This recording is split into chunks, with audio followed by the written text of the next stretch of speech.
Assalamualaikum warahmatullahi wabarakatuh. Halo semuanya, perkenalkan nama saya Irawan dari kelas 10 Teknik Elektronik. Apakah kalian tahu apa sih alat yang digunakan untuk memasang piston yang sudah dipasangkan ring ke dalam silinder mesin? Ya, itu adalah piston ring kompresor yang berfungsi untuk memasang piston yang sudah dipasangkan ring ke dalam silinder mesin.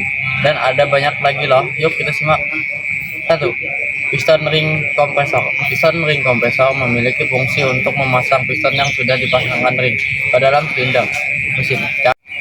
Cara kerja alat ini adalah menguncupkan ring piston sesuai diameter piston. 2. Piston ring expander. Piston ring expander berfungsi sebagai alat untuk melepas dan memasang ring piston ke piston. Cara kerjanya seperti tang yang mampu menguatkan ring piston hingga bisa keluar dari piston dengan mudah. 3. Valve spring kompresor. Valve spring kompresor berguna untuk melepas dan memasang katup mesin. Cara kerja alat ini dengan menekan pegas katup, jadi Anda bisa melepas lock nut katup dengan mudah. 4. Oil filter remover. Oil filter remover adalah alat untuk melepas filter oil berjenis eksternal. Kalau filternya ada di bagian luar, sangat penting menggunakan alat ini. Jadi tabung filter bisa dicengkram dengan lebih mudah. 5. Oil cell puller. Oil cell puller berfungsi untuk melepas sel oli di dalam beberapa komponen. Cara kerjanya dengan mencongkel oil saat oil cell dari dudukannya. 6. Bearing cap puller. Bearing cap puller berfungsi agar bisa menarik bearing yang telah terpasang pada sebuah lubang. Penggunaannya dengan metode press yang dikendalikan dari perputaran pulir. 7. Universal puller.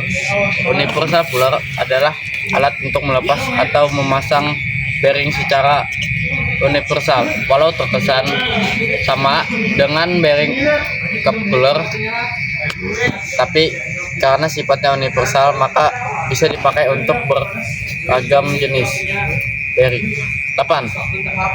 Fluid central aligning tool.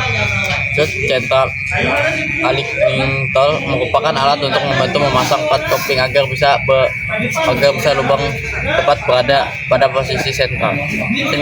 Bearing puller attachment. Bearing puller attachment adalah alat khusus untuk melepaskan bearing yang posisinya pada di dalam poros, tapi bukan lubang. Alat ini bisa mencongkel bagian pangkal bearing sehingga ketika bantalnya bergerak maka bisa lebih mudah dilepas. 10. Sliding hammer. Selanjutnya ada sliding hammer yang memiliki fungsi untuk menarik komponen dengan beban besar. Pada dasarnya sliding hammer dipakai untuk melepas komponen kaki-kaki mobil yang sudah terlalu lengket walaupun seluruh baut telah dilepas. Kesimpulan, special service tool SST adalah alat khusus yang dipakai di bengkel perbaikan mobil. Alat-alat ini dibuat untuk berfungsi spesifik, misalnya untuk melepas bearing, memasang piston, menekan per, hingga menarik komponen yang sulit dilepas. Dengan menggunakan SST, hasil lebih presisi sehingga komponen terpasang dengan benar. Jadi keberadaan SST sangat penting untuk memastikan proses perbaikan kendaraan lebih efisien, rapi, dan profesional. Assalamualaikum warahmatullahi wabarakatuh.